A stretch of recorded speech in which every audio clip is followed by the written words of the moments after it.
పెహల్గాం తీవ్రవాదుల కాల్పుల్లో చనిపోయిన 26 మందిలో మేడిశెట్టి మధుసూదన్ గారు జనసేన క్రియాశీలక సభ్యులు. ఆయన కూడా దీంట్లో బలయ్యారు.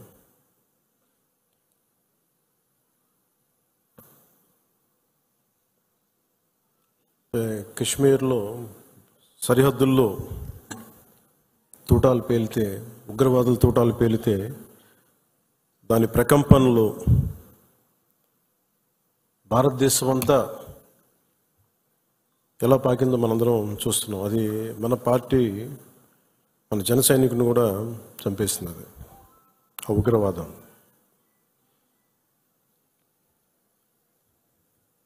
ముఖ్యంగా కశ్మీర్ మెయిన్ మనం ఆయన కుటుంబాన్ని పరామర్శకెళ్ళినప్పుడు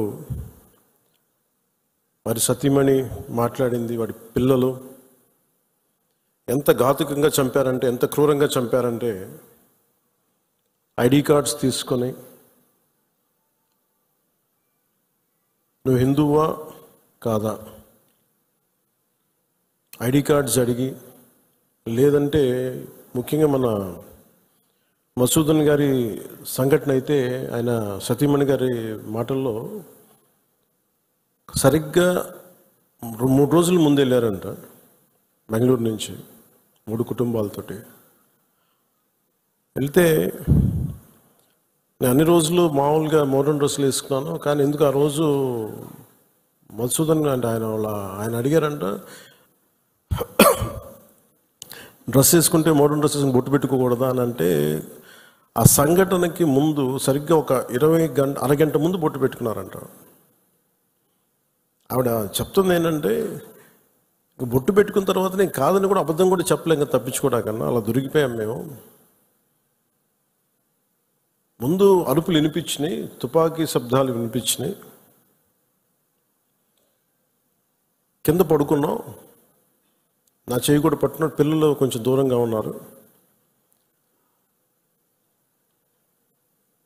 ఇదంతా కుటుంబం దాదాపు అలాగే ఆ గ్రౌండ్లో దాదాపు ఆ ఏరియాలో 400 నుంచి 500 మంది ఉండిపోయారు టూరిస్టులు. మధుసూదన్ గారు ఆయన సతీమణి చేయనే పట్టుకొని, ఏమవుతుంది మనకేమవుతూ, నువ్వు చూడకంటే ఆ బూట్ల చప్పుళ్ళు చాలా తాయితీగా వచ్చి, అంటే ఎందుకు మాట్లాడుతున్నానంటే ఎంత కోల్డ్ బ్లడెడ్తో చంపారంటే మనం ఊహించుకోలేము. అంటే షికారుకు వచ్చినట్టుగా వచ్చి వేటాడి వెళ్ళిపోయారు మనుషుల్ని.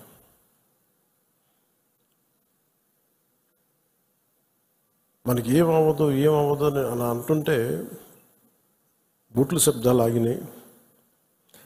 ఆవిడికి తెలిసిందల్లా తుపాకీ శబ్దాలు వినిపించినాయి. కళ్ళు తెరిచి చూస్తే మొత్తం ముఖం మీద మొత్తం రక్తం ఉండిపోయింది, భర్త తాలూకు రక్తం. ఎంత క్రూరంగా చంపారంటే, నేను వైజాగ్ కూడా వెళ్ళాను చంద్రమౌళి గారి ఇంటికి. ఎక్కడ తల ఉండాల్సిన చోట తల లేదు. 35 బుల్లెట్లు 40 బుల్లెట్లు దింపారు తలలో, ర్యాపిడ్ ఫైర్ తోటి, ఆటోమేటిక్ గన్స్ తోటి. అంత దారుణంగా క్రూరంగా చంపేశారు.